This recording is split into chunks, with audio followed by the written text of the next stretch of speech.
तो hello friends, मेरा नाम है राजेश्वर और आज हम लोग स्टडी करने वाले हैं pressure exerted by a gas. यानी कि पिछले लेक्चर में हमने इंट्रोडक्शन दिया था चैप्टर का। आज हम कुछ आगे की एक डेरिवेशन करेंगे। थोड़ी सी बड़ी डेरिवेशन है लेकिन इंपॉर्टेंट मानी जाती है। ठीक है, तो आज इसको स्टडी करते हैं। चलो, तो इससे पहले हम लोग देखते हैं कि पहले आप कभी गए होंगे बैलून में। ये वाला जो बैलून होता है ना, गैस वाला बैलून। अगर जो आप इसमें बैठ करके ऊपर की साइड में उड़ता है, आपने देखा होगा। अच्छा, किस वजह से उड़ता है? एक बात मैं आपको बताना चाहूंगा, उस बात को हमेशा ध्यान रखना। चलो, ये बात तो बाद में करेंगे कि भाई उड़ता क्यों है। सबसे पहली बात कि कभी भी किसी लड़की को इस बैलून में मत बैठा देना। ठीक है, पहले तो आपसे बोलेंगे कि घूमने लेकर के जाओ, और जब घुमाने लेकर के जाओगे तो फिर बोलेंगे कि आपसे कि बैलून देख करके मेरे को बैलून में बैठना है। और जब ये बैलून ऊपर की साइड जाएगा फिर आप कभी भी, है ना, जब ये बैलून ऊपर की साइड चला जाएगा बहुत, फिर वो नीचे की साइड देखती है ना, जरूर देखेंगे। और फिर जब देखेंगी तो फिर आप गलती से भी उनको टच मत कर देना, क्योंकि अगर जो आपने टच कर दिया तो फिर आप पे ही ब्लेम करा जाएगा कि आपने धक्का देने की कोशिश करी। ठीक है, तो यह बात बिल्कुल ध्यान में रखना। बहुत ही खतरनाक चीज है, बच के रहिए लड़कियों से बिल्कुल, है ना। तो आगे चलते हैं टॉपिक की तरफ। तो अच्छी, बैलून उड़ता क्यों है, किस वजह से उड़ता है? अच्छा, आपने देखा होगा यहां पर इसमें आग जलती रहती है। तो ये आग क्या करती है? जो फायर होती है उससे गैसेस निकलती हैं। वे गैसेस इसके अंदर, पूरे अंदर फैल जाती है। जो क्या करती हैं भाई, गैसेस हैं तो मैंने बताया था गैसेस के पास में मॉलिक्यूल्स होते हैं अपने। ठीक है, पिछले लेक्चर में मैंने बताया था कि गैसेस के पास में मॉलिक्यूल्स होते हैं। एक बात और मैं बताना चाहूंगा, जिस बच्चे ने पिछला लेक्चर नहीं देखा है, सबसे पहले पिछला लेक्चर जाकर के देख लो, डिस्क्रिप्शन में लिंक दे दूंगा मैं आपको। ठीक है, ये फिर बेटर समझ में आएगा आपको। चलो, तो चलते हैं टॉपिक के आगे। गैस भर जाती है इसके अंदर, गैस के पास अपने मॉलिक्यूल्स होते हैं। अब ये मॉलिक्यूल्स क्या करते हैं, इस पर प्रेशर एक्सर्ट करते हैं, इसकी वॉल पर, इस बैलून की वॉल पर, सतह पर। किस वजह से? अच्छा भाई, प्रेशर तो इस वाले बैलून में भी एक्सर्ट होता होगा और उड़ता ये भी है। ठीक है, लेकिन अगर जो हम इस बैलून को पकड़ लें तो ये इतना ज्यादा ऊपर नहीं जाता, यानी कि जाएगा ही नहीं ऊपर बिल्कुल भी। इतना ज्यादा क्या बोले, ये जब बस जितना वायर होगा इसका, ये तार जो होगा, जितना तार कह दो रस्सी होगी, उतना ही ऊपर जाएगा और रुक जाएगा। बहुत ही आसानी से आप इसको रोक लोगे ऊपर जाने से। लेकिन अगर जो इसकी बात करें, इसमें आप अंदर बैठ भी जाओ तो ये आपको ही लेकर के उड़ जाएगा। किस वजह से? क्योंकि इसमें जो गैसेस होती है वो गैस इसके अंदर फैल जाएगी पूरे के अंदर। ठीक है, आप कंटिन्यूअसली टेम्परेचर नीचे से इसको दिए जा रहे हो। ठीक है, टेम्परेचर के कारण जो गैस के मॉलिक्यूल्स होते हैं वो एक्साइटेड हो जाते हैं और वो बहुत तेजी से क्या करने लग जाते हैं, फ्रीली मूव करने लग जाते हैं इसके ऊपर। ठीक है, मैंने पिछले लेक्चर में बताया था कि गैस के मॉलिक्यूल टेम्परेचर देने पर क्या हो जाते हैं, मोर एंड मोर फ्री हो जाते हैं, यानी कि बहुत तेजी से क्या करने लग जाते हैं, एक्साइटेड हो जाते हैं, बहुत तेजी से घूमने लगते हैं। ठीक है, और उनके बीच की फोर्स ऑफ अट्रैक्शन रिड्यूस हो जाती है दो मॉलिक्यूल के बीच की, जिस वजह से वो तेजी से मूव करते हैं। कह सकते हैं कि वो ज्यादा फोर्स लगाते हैं बैलून के सरफेस पर, अंदर की साइड से, जिस वजह से बैलून जो है वो ऊपर की साइड उड़ना शुरू हो जाता है। किसके कारण? प्रेशर के कारण। तो यही है pressure exerted by a gas. इसी तरीके से ये वाला जो बैलून है, इसके अंदर हम लोग देखते हैं कि हम जब इसको पकड़ लेते हैं तो ये नहीं उड़ता। किस वजह से? भाई, प्रेशर तो अब भी एक्सर्ट हो रहा है, जब इसको छोड़ दें तो ऊपर साइड उड़ जाएगा, क्योंकि गैसेस क्या लगा रही है, इसकी सरफेस पर भी अंदर से प्रेशर एक्सर्ट कर रही है। ठीक है, कंटिन्यूअसली। लेकिन ये उड़ता क्यों नहीं है पकड़ने के बाद? ये इस वजह से नहीं उड़ता क्योंकि हम इसको टेम्परेचर नहीं दे रहे, है ना। गैसेस के जो मॉलिक्यूल्स हैं वो अपनी वेलोसिटी के साथ घूम रहे हैं, उनकी वेलोसिटी इंक्रीज नहीं हो पा रही, यानी कि कह सकते हैं वो ज्यादा फोर्स नहीं लगा रहे सतह पर। लेकिन अगर जो मैं इसके अंदर भी आग लगाऊं तो ये पहली बात तो फूट ही जाना है ना, ये वाले बैलून नहीं चल पाते। लेकिन अगर जो मान लो, ऐसा लेट करो कि अगर जो मैं यहां पर इसमें फायर दूं, और तो इसके मॉलिक्यूल भी क्या होंगे, एक्साइटेड होंगे और ये उड़ना शुरू कर देगा इस वाले बैलून की तरह। हालांकि ऐसा पॉसिबल नहीं है क्योंकि ये जो बलून है ये फूट जाएगा, ये हार्ड बना होता है, ये नहीं फूटता, जबकि ये फूट जाएगा ज्यादा प्रेशर की वजह से, ऐसा बोला जाता है। तो समझ गए होंगे आप इस चीज को। तो आज ये इस वैल्यू के बारे में पता करेंगे कि आखिर गैस जो है वो प्रेशर लगाती है, तो भाई लगाती कितना है, कितना प्रेशर एक्सर्ट करती है गैस किसी कंटेनर की सरफेस पर। तो चलते हैं टॉपिक में आगे। Pressure exerted by a gas. तो मैंने क्या करा, ये एक डायग्राम दिखाई दे रहा है आपको, ये एक कंटेनर ले लिया मैंने क्यूबिकल, ठीक है, क्यूबिकल कंटेनर लिया, ठीक है। अब इस कंटेनर की जो लेंथ है वो मैंने एल ली, भाई क्यूब की सभी लेंथ एल ही होंगी, क्यूबॉइड में अलग होता है, ठीक है, लेंथ ब्रेथ हाइट तीनों अलग होते हैं, लेकिन क्यूब के अंदर सभी क्या होंगे, एल होंगे। तो ये देखो दिखाया हुआ भी है, ये एल और ये एल, ठीक है। अब मैंने क्या कहा, मैंने कहा कि गैसेस इस पर प्रेशर लगा रही है चारों तरफ से, ठीक है। भाई गैस इसके ये वाली जो सरफेस है, ये वाली सरफेस, फेस कहेंगे हम इसको, इस पर भी प्रेशर एक्सर्ट करेगी, ऊपर वाली सतह पर भी प्रेशर एक्सर्ट करेगी, पीछे वाली पर भी, जो पीछे की साइड है यानी कि बैक में इधर की साइड में, इस पर भी प्रेशर एक्सर्ट करेगी, और ये जो है साइड में इस पर भी प्रेशर एक्सर्ट करेगी। ये चारों जितने भी 6 के 6 सरफेस है सब पर प्रेशर एक्सर्ट होगा, और ये जो सामने की साइड है ये इस पर भी प्रेशर एक्सर्ट होगा, यानी कि चारों तरफ प्रेशर लगने वाला है, गैसेस लगाएंगी, ठीक है, गैस के मॉलिक्यूल्स लगाएंगे ऐसा हम लोग बोलेंगे।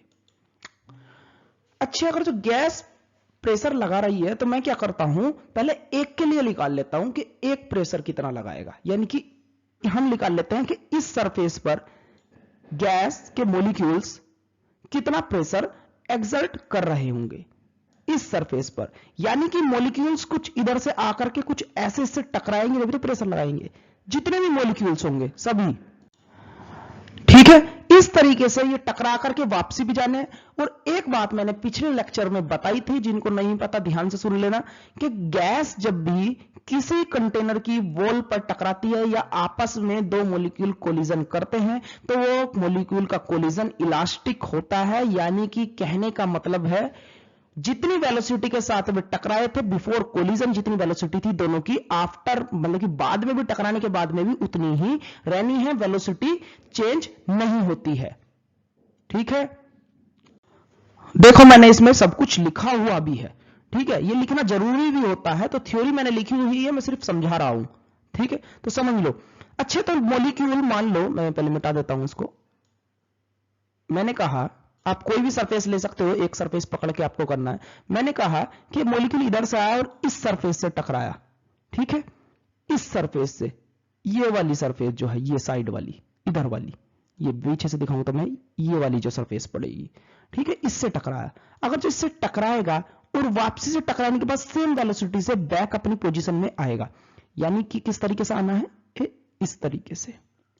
चलो पहले मैं आपको थोड़ा सा कुछ कॉन्सेप्ट दे देता हूं जो आप पहले 11th वगैरह में पढ़ चुके होंगे। तो मैंने कहा कि ये मेरे पास एक दीवार है, ठीक है, मैंने यहां से एक बॉल ली, गेंद बोलते हैं जिसको, बॉल ली। अब इसको मैंने यहां से इसको फेंक करके मारा सीधी बिल्कुल, ठीक है। अब मैंने इसको सीधा फेंका तो ये टकरा करके वापसी आनी है सीधी। मैंने कहा ये जब मैंने फेंका इसको तो ये v1 वेलोसिटी के साथ थी, लेकिन जब ये वापसी टकरा करके आई तो इसकी वेलोसिटी कुछ चेंज हो गई। आप जानते भी ये वेलोसिटी चेंज हो जाती है, तो कितनी वेलोसिटी के, v2 वेलोसिटी के साथ ये वापसी आई। तो बिफोर कोलिजन कितना होगा, पहले टकराने से पहले मोमेंटम, सॉरी मोमेंटम कितना होगा, मोमेंटम क्या होता है, mv, p is equal to mv, ये हमारा मोमेंटम का फॉर्मूला होता है, mv, ठीक है। तो मैं बोलूंगा मोमेंटम कितना हो गया, mv1, पहले मोमेंटम इतना था, ठीक है। इसी तरीके से जब वो वापसी में आए तो वापसी आने पर मोमेंटम कितना होगा, mv2, यानी कि मोमेंटम क्या हुआ, चेंज हुआ ना, पहले अलग था अब अलग है। तो ऊपर देखो, तो चेंज इन मोमेंटम कितना होता है, चेंज इन मोमेंटम में डायरेक्ट दिखा देता हूं, लिख नहीं रहा हूं मैं, चेंज इन मोमेंटम। तो चेंज इन मोमेंटम कितना होता है, मैंने कहा p कुछ चेंज इन मोमेंटम रहा होगा मेरा, मैंने कहा चेंज इन मोमेंटम पहले कितना था, इतना था, बाद में इतना, तो final momentum minus initial minus की mv1, कहने का मतलब ये है। तो ये चेंज इन मोमेंटम मेरा आ चुका। ठीक है, इस तरीके से हम लोग 11th क्लास में निकालते थे मोमेंटम जब मैं किसी दीवार से टकराऊं किसी बॉल को। ठीक है, तो इसी तरीके से मैं आगे गैस मॉलिक्यूल्स के लिए निकालता हूं। लेकिन मैंने कहा अभी गैस मॉलिक्यूल्स कंटेनर की सरफेस से टकरा करके जितनी वेलोसिटी से वो पहले थी बाद में भी उतनी ही वेलोसिटी रहती है। रीजन मैंने पहले पिछले लेक्चर में दे चुका था। तो ठीक है, तो आगे देखो, इसमें ये लिखा हुआ है सबसे नीचे, change in momentum of molecule क्या हो जाएगा हमारा, mvxi, यानी कि टकराने के बाद जो मोमेंटम रहा होगा, ये वेलोसिटी तो दोनों में सेम है, देखो vx। ठीक है, कहने का मतलब ये है मेरा कि x एक्सिस, देखो x एक्सिस का मतलब क्या है यहां पर, x का मतलब कि मान लो x एक्सिस है मेरे पास, ये x एक्सिस है कुछ, ये 0, ये माइनस डायरेक्शन हो गई, ये प्लस डायरेक्शन हो गई। कहने का मतलब ये है जब मॉलिक्यूल ऐसे टकराया इससे तो मोमेंटम प्लस रहा होगा, क्योंकि मोमेंटम डायरेक्शन पर डिपेंड करता है, ये एक वेक्टर क्वांटिटी है। लेकिन जब टकरा करके वापसी आया होगा इधर की साइड को, तो मोमेंटम कैसा हो गया होगा, देखो पॉजिटिव एक्सिस, यानी कि प्लस रहा होगा इधर की साइड में। ठीक है, तो समझ गए इतनी बात। तो मैंने यही बोला कि एक्स एक्सिस में भाई ऐसा तो नहीं है कि मॉलिक्यूल सिर्फ एक ही टकरा रहा होगा इस सरफेस से, कंटेनर की इस फेस से एक ही मॉलिक्यूल टकरा रहा होगा, भाई बहुत सारे मॉलिक्यूल होंगे, उसमें से ढेर सारे टकरा रहे होंगे इससे, हो सकता है 10 हो सकता है 15 हो 20 हो, तो कितने भी हो सकते हैं। तो मैंने कहा कि vx यानी कि x डायरेक्शन में, कहने का मतलब है ऐसा भी है कि भाई ऊपर भी टकरा रहे होंगे बहुत सारे, इधर भी टकरा रहे होंगे, हर जगह टकरा रहे होंगे, लेकिन हम x वाला ले रहे हैं, यानी कि इधर की साइड वाला। ठीक है, कि इधर से इससे कितने टकरा रहे हैं, तो मैंने बोला x से, और ये वाला भी लेंगे, इसमें आगे देखेंगे ये वाला भी, दोनों x में आते हैं। तो अभी हम इस वाले की बात कर रहे हैं, साइड वाले की। ठीक है, तो कौन से वाले की बात कर रहे हैं, इस वाले की बात कर रहे हैं। ठीक है, इस वाले फेस की। तो अब मैं बोलूंगा, 1 मिनट रुकेंगे, मिटा देता हूं। अच्छा, तो मोमेंटम पहले कितना रहा होगा, बाद में, सॉरी बाद में, फाइनल माइनस इनिशियल करते हैं, टकराने के बाद भाई वेलोसिटी सेम रहनी है। तो मैंने बोला कि सभी के लिए मैंने बोल दिया, क्योंकि भाई मैं सबका तो लिख नहीं सकता कि एक्स एक्सिस में जितने के जितने हमारे मॉलिक्यूल्स हैं सभी कितनी अलग अलग वेलोसिटी से होंगे, है ना। एक बात और मैं बताना चाहूंगा, सभी पीछे का कॉन्सेप्ट यूज हो रहा है। फर्स्ट लेक्चर में मैंने बताया था कि जितने भी गैस मॉलिक्यूल्स होते हैं सबकी वेलोसिटी डिफरेंट होती है, पॉइंट नोटेड, सबकी वेलोसिटी डिफरेंट होती है, कोई भी सेम वेलोसिटी से नहीं होता। यानी कि मैंने कहा बहुत सारे मॉलिक्यूल्स इस सरफेस से टकरा रहे होंगे, बहुत सारे, मैंने ये देखो 2 दिखा दिए। ठीक है, तो इन दोनों की वेलोसिटी अलग होगी, यानी कि इसकी v1 इसकी v2। अगर जो सभी की वेलोसिटी अलग होगी तो मैं सबका तो लिख नहीं सकता, ज्यादा लंबा पड़ जाएगा।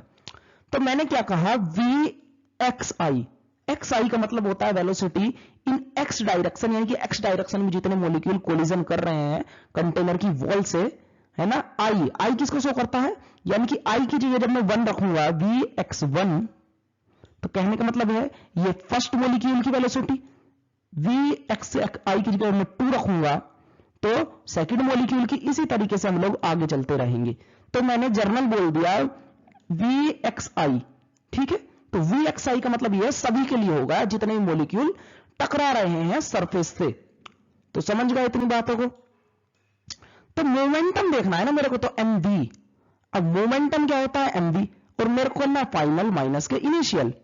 ठीक है, अब फाइनल माइनस के इनिशियल टकराने के बाद जब वो इधर को गया मॉलिक्यूल, तो मैंने कहा मास तो सेम रहना है, मास तो डिक्रीज होता नहीं है, जितना मॉलिक्यूल का पहले मास था उतना ही बाद में, यानी कि mvxi माइनस के बाद में जो मोमेंटम। और हमने कहा जब वेलोसिटी चेंज नहीं हो रही टकराने के बाद और मास चेंज नहीं हो रही, तो मोमेंटम जितना पहले था लेकिन अपोजिट डायरेक्शन में उतना ही बाद में, पहले किधर को था मोमेंटम, इधर को था, टकराने के बाद इस डायरेक्शन में हो गया। तो मैंने क्या करा, अपोजिट डायरेक्शन के लिए देखो फाइनल, पॉजिटिव डायरेक्शन, ये फाइनल इधर के लिए, माइनस इनिशियल, ठीक है, माइनस देखो है ये बीच में, माइनस इनिशियल, इनिशियल मोमेंटम ये पूरा है, ये माइनस साइन किस वजह से आया यहां पर, इसमें ये जो आया माइनस साइन, ये आया डायरेक्शन के वजह से, ठीक है, कि अपोजिट डायरेक्शन दोनों की, ठीक है, आ गया समझ में। तो इसलिए हमने बोला mvxi माइनस के ब्रैकेट में फिर से माइनस, माइनस ये वाला माइनस जो अंडर ब्रैकेट के अंदर है, ये शो करता है मेरे अपोजिट डायरेक्शन को दोनों मोमेंटम की। तो जब हम इन दोनों को सोल्व करेंगे पूरा, मेरे पास कितना मोमेंटम आ जाना है, चेंज इन मोमेंटम इतना, यानी कि चेंज इन मोमेंटम क्या हो गया, डबल हो चुका मोमेंटम। कहने का मतलब ये है। आगे चलते हैं, आगे देखो, मैंने बोला now time taken between the two successive collision. अब टू सक्सेसिव कोलिजन क्या था हमारा, कहने का मतलब ये है, सक्सेसिव कोलिजन का मतलब मैंने पिछले लेक्चर में बताया था, पूरा बेसिक कॉन्सेप्ट वहीं पर था, मैं फिर बोल रहा हूं, देख लो जाकर के जिसने नहीं देखा है, डिस्क्रिप्शन में लिंक डाल दूंगा, प्ले लिस्ट का ही डाल दूंगा पूरी, उसमें देख लेना, फर्स्ट लेक्चर ये अभी हमारा। लो ये हमारा कुछ ऐसे कंटेनर था, ठीक है, क्यूब मान लेना इसको।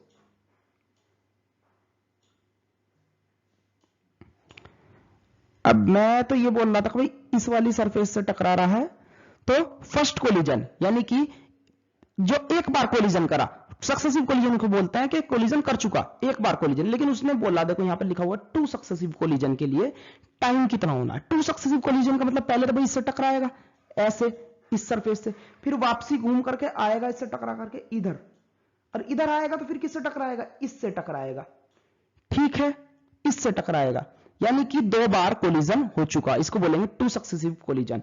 लेकिन लेंथ कितनी है एक साइड की, ये वाली लेंथ कितनी ली थी हमने, L, क्योंकि क्यूब है, क्यूब की लेंथ हमने कैपिटल L ली।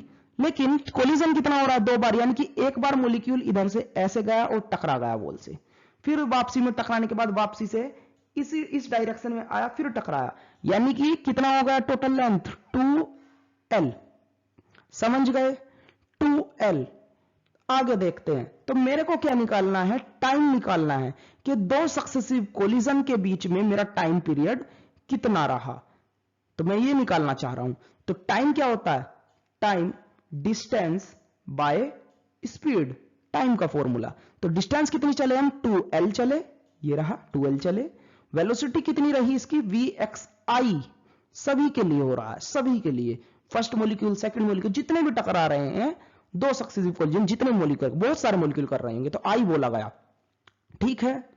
आगे मैंने देखा rate of change of momentum निकालना चाहता हूं मैं, ठीक है।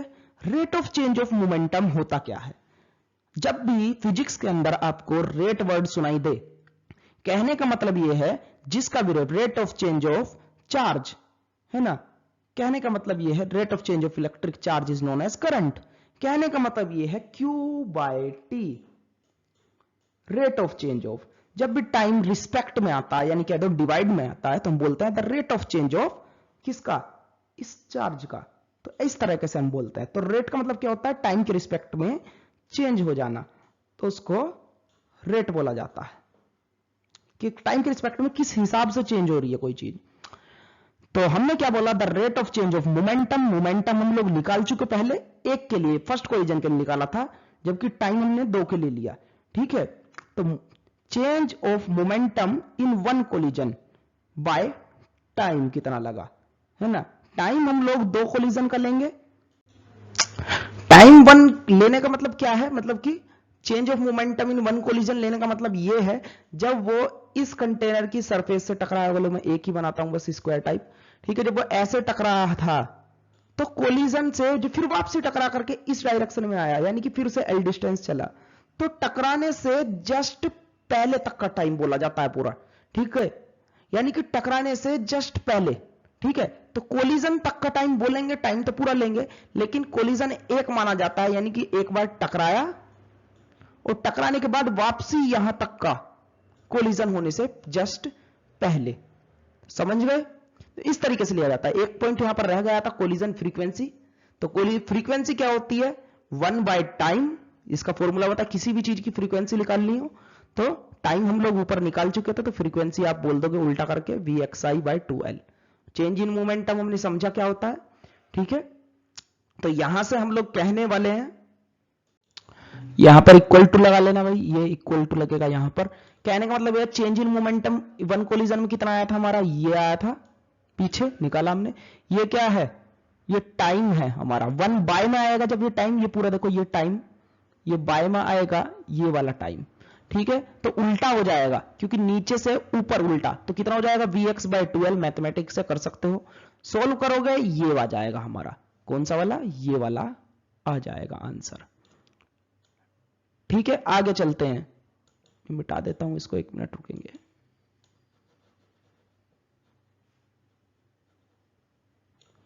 चलो देखते हैं आगे। अकॉर्डिंग टू न्यूटन्स लॉ, ठीक है, न्यूटन्स लॉ के अकॉर्डिंग फोर्स कितनी होने वाली है हमारी। अब फोर्स के लिए न्यूटन्स ने कहा था dp/dt, यानी कि न्यूटन का सेकंड लॉ बनता है, ये 11th क्लास में आता है, 9th क्लास में भी आता है, ठीक है। तो फॉर्मूला होता है dp/dt। कहने का मतलब यही है कि change in momentum with respect to time, ठीक है, change in momentum with respect to time, इसी को फोर्स बोला जाता है। आप यहां पर इसको फोर्स भी कह सकते हो न्यूटन्स लॉ के अकॉर्डिंग, यानी कि एक्स एक्सिस में जो पार्टिकल्स हैं मॉलिक्यूल्स के, मॉलिक्यूल जो है, मॉलिक्यूल जितने भी गैस के, वो कितनी फोर्स एक्सर्ट कर रहे हैं उन फेसिस पर एक्स एक्सिस में। कहने का मतलब ये है, मान लो ये जैसे कि ये कंटेनर था हमारा इस टाइप का, तो जितने भी एक्स एक्सिस में मॉलिक्यूल यानी कि टकरा रहे हैं ऐसे ऐसे, तो वो कितनी फोर्स एक्सर्ट कर रहे हैं वॉल्स पर, ठीक है। एक्स एक्सिस की बात हो रही है, सिर्फ एक्स एक्सिस, तो कितनी फोर्स लगा रहे हैं, कितनी लगा रहे हैं, इतनी फोर्स एक्सर्ट कर रहे हैं। और अकॉर्डिंग टू न्यूटन्स लॉ अगर जो मैं निकालूं, यानी कि Fxi, फिर से वही बात, एक्स एक्सिस में फोर्स, पार्टिकल्स की वजह से आई की जगह 1 रख जाओ, फर्स्ट पार्टिकल की फोर्स आ जाएगी, आई की जगह 2 रखो, सेकंड पार्टिकल की फोर्स आ जाएगी। इसी तरीके से आगे जा सकते हो आप। तो मैंने टोटल के लिए बोला Fxi, तो टोटल फोर्स आ गई dp/dt, फॉर्मूला होता है चेंज इन मोमेंटम, ठीक है, dp/dt, यानी कि dp का मतलब क्या है, चेंज, तो चेंज इन मोमेंटम, ठीक है, तो change in momentum with respect to time. आप यहां से इसको डायरेक्टली बोल सकते हो कि ये पूरी टर्म ना लिखो और सीधा ऊपर से लिख दो चेंज इन मोमेंटम, यही तो था rate of change of momentum. और ये इसकी डेफिनेशन भी न्यूटन्स की यही होती है, the rate of change of momentum is known as force, applied force, है ना। तो ये क्या है, dp/dt, the rate of change of momentum. तो ऊपर से भी डायरेक्ट इसको उठा करके यहां पर ऐसे पेस्ट कर सकते हो, लिख सकते हो, और आप निकाल भी सकते हो भाई मोमेंटम कितना है, p 2mvxi, पीछे निकाला था हमने। टाइम कितना है, ये रहा टाइम, ये रहा टाइम, ये टाइम है, इस टाइम को यहां पर रख दो, रखने के बाद में सोल्व करोगे तो फिर यही आ जाना है। तो समझ गए बात को, आगे चलते हैं। तो फोर्स निकाल चुके हम कि एक्स डायरेक्शन में कितनी फोर्स लगा रहा है ये। अब फोर्स हमारे को पता लग गई, ठीक है, तो मैं कहूंगा टोटल पार्टिकल कितनी फोर्स लगा रहे होंगे एक्स डायरेक्शन में। ये टोटल फोर्स आ गई हमारी लिए, जर्नल फॉर्मूला आ गया, लेकिन इसको सोल्व करें तो क्या आने वाला है, कहने का मतलब ये है, ठीक है। अगर जो हम पूरी वैल्यू निकालना चाहूं तो कैसे निकालेंगे, the total force on the wall of container, कैसे निकालेंगे, मैंने बताया था। Fxi का मतलब क्या है, आई की जगह 1 पुट करो, देखो 1 पुट करा, प्लस सेकंड पार्टिकल कितनी फोर्स लगाएगा, Fx2, इस तरह से Fx3, और कहां तक जाएगा, Fxn तक। सभी फोर्सेस को प्लस करोगे तो सीधी Fx की फोर्स आ जाएगी, एक्स डायरेक्शन में सभी मॉलिक्यूल कितनी फोर्स एक्सर्ट कर रहे हैं, ठीक है। तो ये यहां पर इसको सोल्व करें, मैंने सभी की वैल्यू पुट कर देना, ये वाली सभी की वैल्यू पुट करोगे तो मास तो सबका सेम रहना है, लेंथ भी सेम रहनी है, सिर्फ वेलोसिटी चेंज होती है, हम जानते हैं वेलोसिटी पर फर्क पड़ेगा।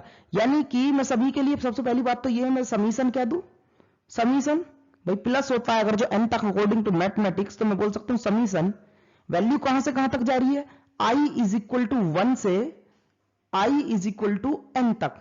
यहां पर आप i दिखा सकते हो, दिखाना चाहो तो, यहां पर Fxi, ठीक है, ना दिखाना चाहो तो भी कोई बात नहीं, ठीक है। तो यहां पर आप बोलोगे Fx के लिए समीशन i की वैल्यू 1 से n तक, ठीक है, क्योंकि 1 से वैल्यू कहां तक जा रही है, 1 2 3 n तक जा रही है, और यहां से यानी कि सब प्लस हो रही है, तो मैंने समीशन का यूज किया, और i की वैल्यू कहां से कहां तक है, 1 से n तक है। फिर मैंने बोला fxi, समझ गए, समझ गए।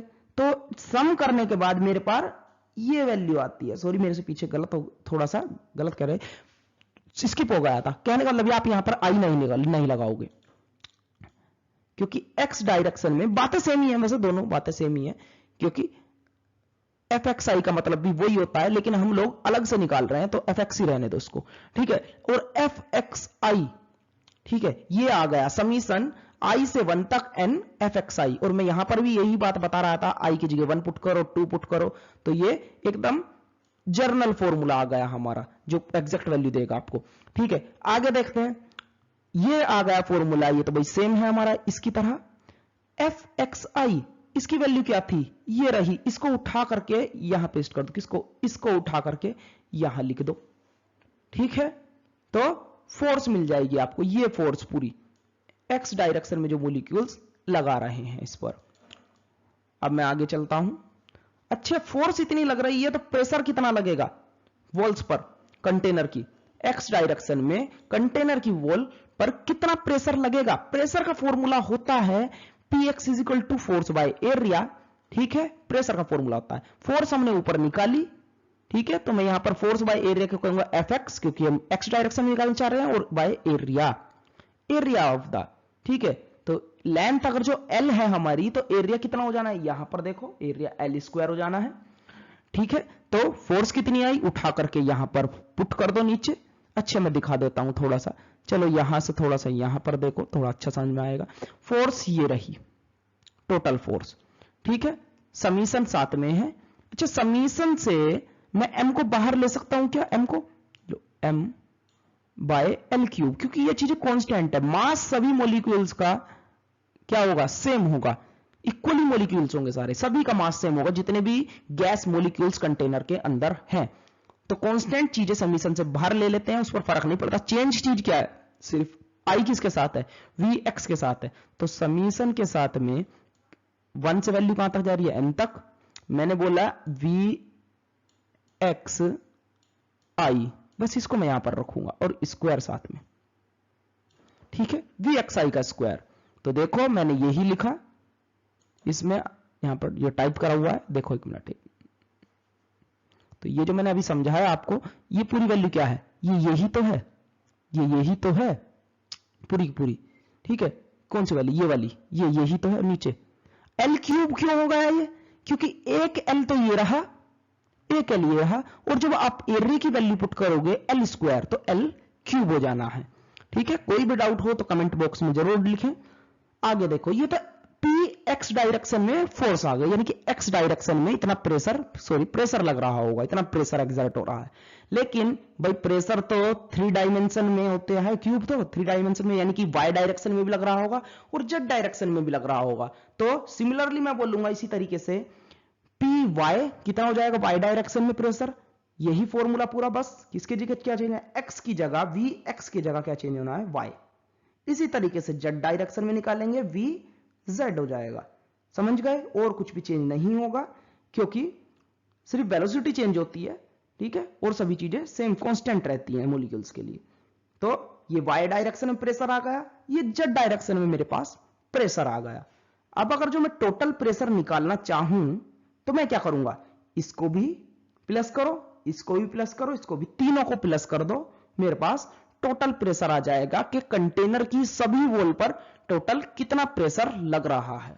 चलो आगे चलते हैं, नोट कर लेना यहां तक, क्योंकि आगे पीछे की चीजें ही यूज होने वाली हैं।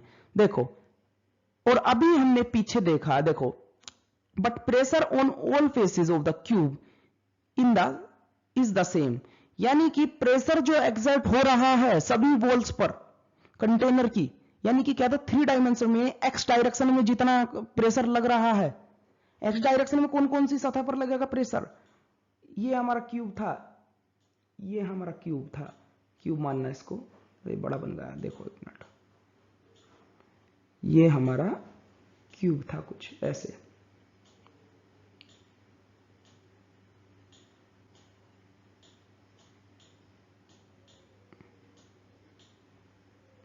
ये हमारा क्यूब। अब क्यूब के इस फेस पर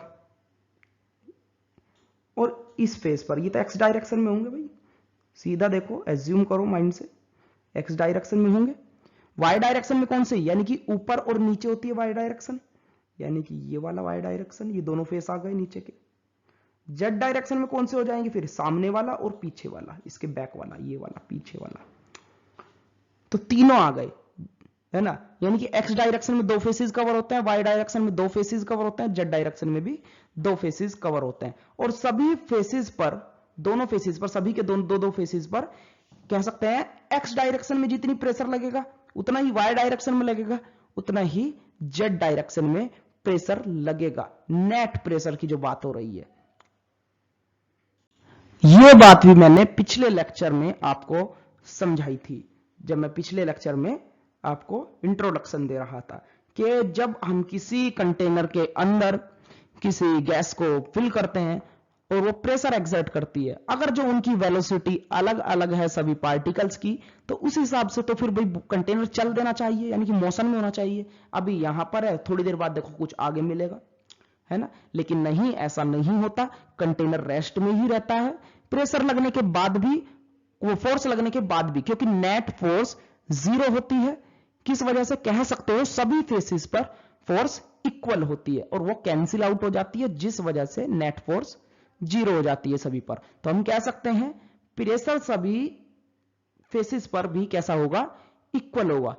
ठीक है, तो प्रेशर कैसा होगा, इक्वल। नेट फोर्स इक्वल कहने का मतलब ये है वेलोसिटी नेट इक्वल होती है हमारी, फोर्स भी इक्वल। मैंने समझाया था कि भाई फोर्स भी, नेट फोर्स जो होती है वो 0 होती है, किसकी वजह से, वेलोसिटी की वजह से, क्योंकि net average velocity of particles, पीछे समझाया था मैंने उसी चैप्टर, उसी में इंट्रोडक्शन में, कि भाई नेट जो हमारी वेलोसिटी होती है, एवरेज वेलोसिटी बोला जाता है of the free molecules in the container of gas, gas के फ्री मॉलिक्यूल्स के द्वारा लगने वाली जो वेलोसिटी होती है सभी पार्टिकल की, डिफरेंट होती है, लेकिन पूरे टोटल कंटेनर की वेलोसिटी 0 होती है, क्योंकि एवरेज जब हम निकालते हैं सभी मॉलिक्यूल्स की वेलोसिटी का, तो वो 0 आ जाता है। ये बात मैंने आपको पूरी डिटेल में समझाई थी। मैं फिर यही बोलूंगा, पिछला वाला लेक्चर बहुत इंपॉर्टेंट है, देख लो जाकर के जिसने नहीं देखा। तो प्रेशर भी कैसा होगा, इक्वल एक्सर्ट हो रहा होगा, यानी कि p x is equal to p y is equal to p z is equal to, मैं कह सकता हूं पी के इक्वल। ठीक है, से मैंने बोल दिया। तो total pressure on the wall of cube क्या हो जाने वाला है, तीनों को प्लस कर दो, टोटल प्रेशर आ जाएगा, यानी कि तीनों को प्लस करा तो 3p के इक्वल आ गया, क्योंकि एक कितना इक्वल है, p के इक्वल है। तो p कितना आ जाएगा, प्रेशर ऑन द वॉल। ठीक है, एक वॉल पर कितना प्रेशर होगा, इतना प्रेशर होगा। ठीक है, तो इतना प्रेशर एक्सर्ट हो रहा है इस पर। px की वैल्यू, py की वैल्यू, pz की वैल्यू पीछे निकाली, तीनों को पुट करो, पुट करने के बाद ये आ जाएगा हमारे पास, ये वाला पुट करने के बाद फिर बाद में, अच्छा ml क्यूब कॉमन लिया हुआ है, क्यों, वही बात पीछे बताई थी मैंने आपको। ठीक है, तो वहां से इसको कांस्टेंट क्वांटिटी सभी में से कॉमन आ जाएगी भाई, ये px की वैल्यू, ये py की वैल्यू, ये pz की वैल्यू, सबके अंदर क्या कॉमन आना है, 1/3 ml क्यूब, क्या कॉमन आ जाना है, 1/3 ml क्यूब कॉमन आना है सब में से। तो बाहर निकाल लिया, ब्रैकेट के अंदर सिर्फ ये पार्ट रहा। ठीक है, एल क्यूब क्या है, L cube is the volume of the cube, तो मैंने वी बोल दिया। ठीक है, 1/3 m कैपिटल वी, वॉल्यूम बोल दिया मैंने वी, और बाकी सभी चीजें सेम रही। देखो भाई, ये V X I plus V Y I, बीच में प्लस का यूज करना, यहां से स्किप हुआ हुआ है, प्लस का यूज करना, V X V square Y I plus V Z square I, ये वाला, यानी कि दोनों के बीच में प्लस का यूज करो, कहने का मेरा मतलब ये है, यहां पर इन दोनों के बीच में, समझ गए। ये मल्टीप्लाई में नहीं है, क्योंकि हम लोग प्लस करते चल रहे हैं सबको।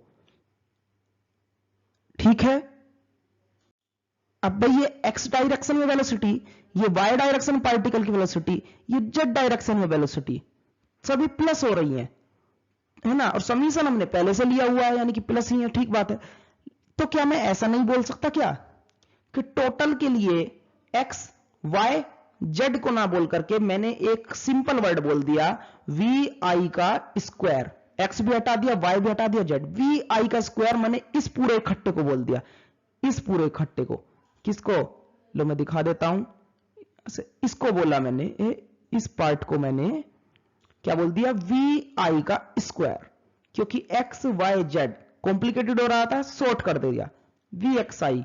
बुकों में भी इसी तरीके से हुआ है, ठीक है।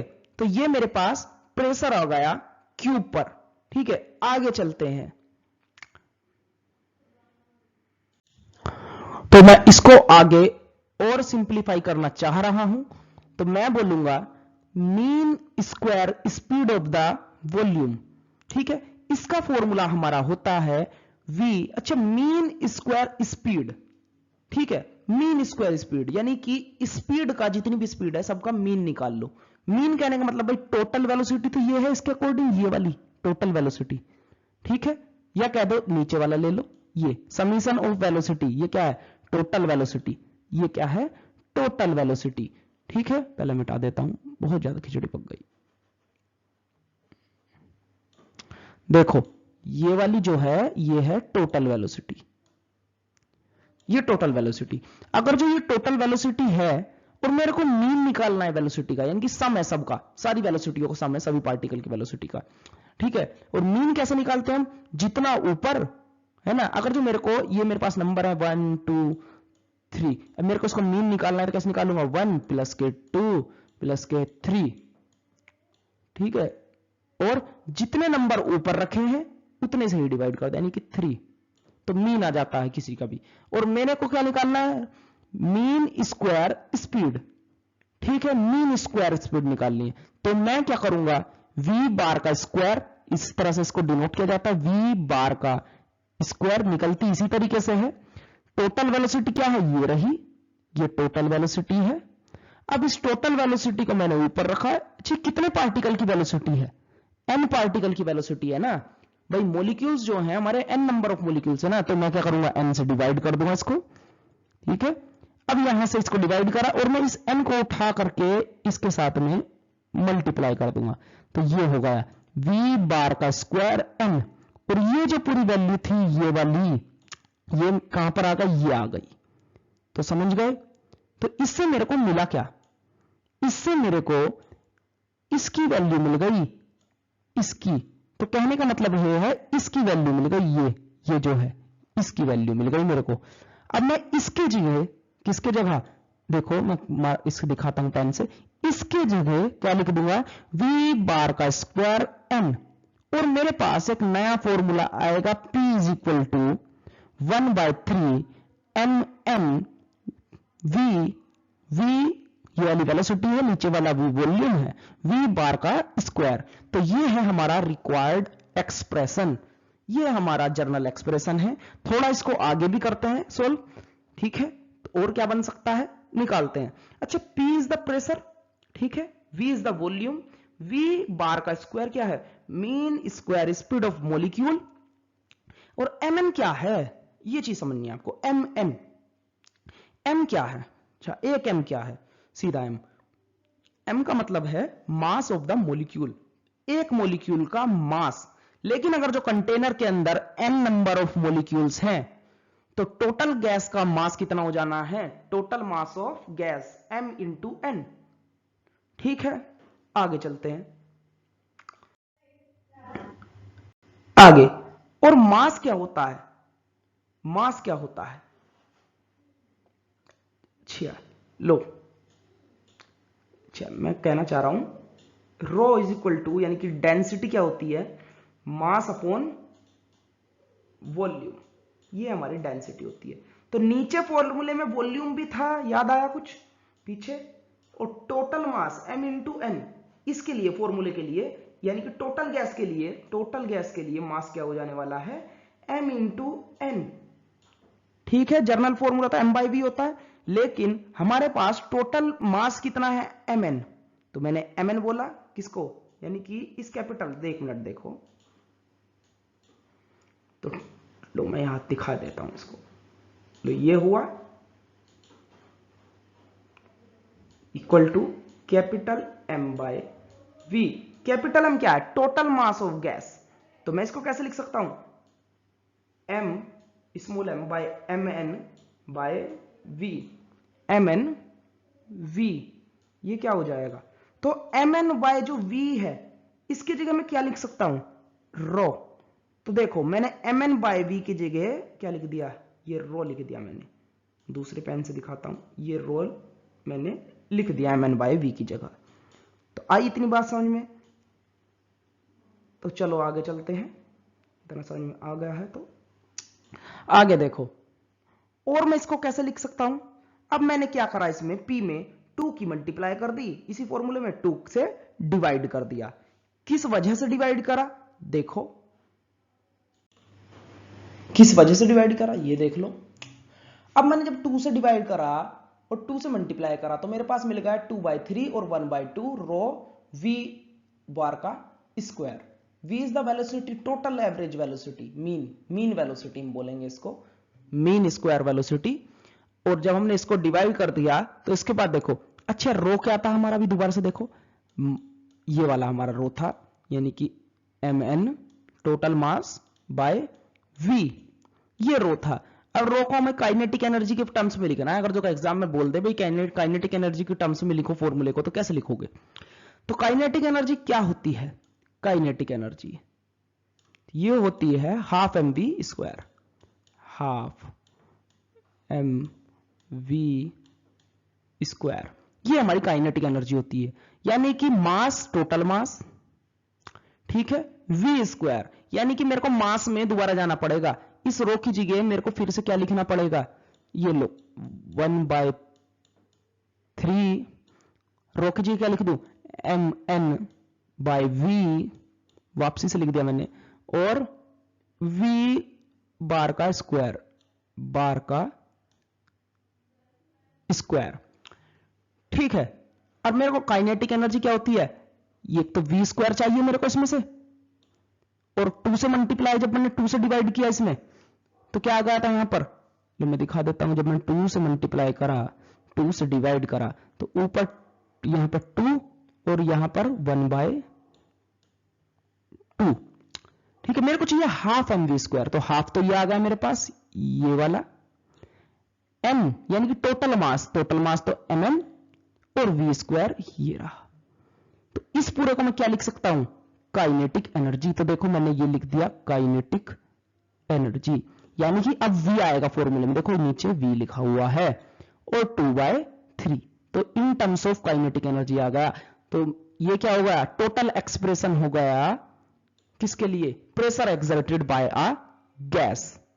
तो ये रिक्वायर्ड एक्सप्रेशन हमारा हो गया। तो ये एक्सप्रेशन किसके लिए है, pressure exerted by a gas. Derivation थोड़ी लंबी थी, डाउट आए थे भी आप कमेंट बॉक्स में लिखिए, मैं आपको डाउट अलग से बता दूंगा छोटे से पार्ट में, ठीक है, नया वीडियो बना करके बता दूंगा। तो ओके, थैंक यू फ्रेंड्स, मिलते हैं नेक्स्ट लेक्चर के साथ।